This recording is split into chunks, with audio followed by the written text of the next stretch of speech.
Hello everyone, आ गई हूँ मैं फिर से एक न्यू इंटरेस्टिंग स्टोरी लेकर।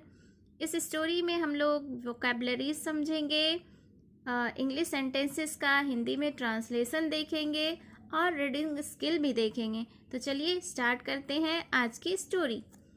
अ trader once took his iron balance to a merchant.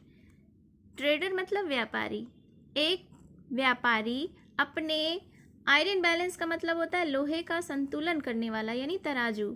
एक व्यापारी अपने तराजू को लेकर एक अनदर व्यापारी के पास जाता है and requested him to pledge it. और रिक्वेस्टेड मतलब अनुरोध करना, उससे अनुरोध करता है कि वह उसके लोहे के संतुलन करने वाले यानी कि तराजू को गिरवी रख ले। When he came to return the money, जब वह पैसे वापस करने आया, the greedy merchant told the trader that it was eaten by rats. तो greedy मतलब होता है लालची। लालची मर्चेंट क्या कहता है? लालची व्यापारी उसे कहता है कि उसके जो बैलेंस करने वाले तराजू यानी थे उसे चूहों ने खा लिया।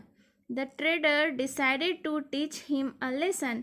अब ट्रेडर ने, व्यापारी ने ये डिसाइड किया, ये डिसीजन लिया कि वह उसे एक लेसन पाठ पढ़ाएगा। The trader said he wanted some help. अब व्यापारी कहता है उस व्यापारी से जिसके पास कि उसने गिरवी रखा था अपने तराजू को, उससे कहता है कि वह उससे कुछ हेल्प मांगना चाहता है यानी कुछ मदद चाहता है। He requested that the merchant send his son. वह उससे रिक्वेस्ट करता है, अनुरोध करता है कि वह मर्चेंट, वह व्यापारी अपने बेटा को उसके साथ भेज दे। He took the boy. उसने उस लड़के को ले लिया यानी व्यापारी के बेटे को ले लिया and hid him in a cave. hid मतलब छुपा देना, तो उसे एक गुफा में छुपा दिया। He told the father that the boy was carried away by a hawk. अब उस व्यापारी ने कहा उसके पिता से कि उसके बेटे को एक हॉक मतलब होता है बाज उठा ले गया। The merchant threatened to take him to king's court. Merchant ने कहा, व्यापारी ने उसे धमकी दिया कि वह उसे किंग के पास यानी राजा के दरबार में लेके जाएगा। The trader replied. तब ट्रेडर ने, व्यापारी ने जवाब दिया, yes I will tell him that if rats can eat the iron balance why can't a hawk carry a young boy.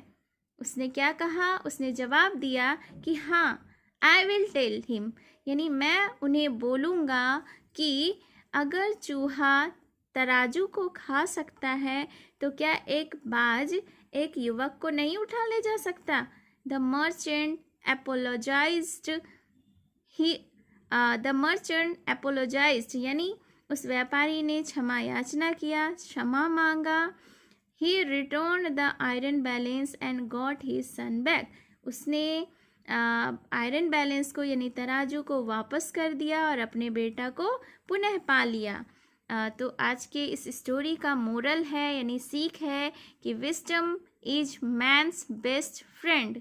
Wisdom जो होता है यानी बुद्धि जो होता है वही इंसान का सबसे अच्छा दोस्त होता है। I hope you like the video. इस स्टोरी से आपको बहुत कुछ सीख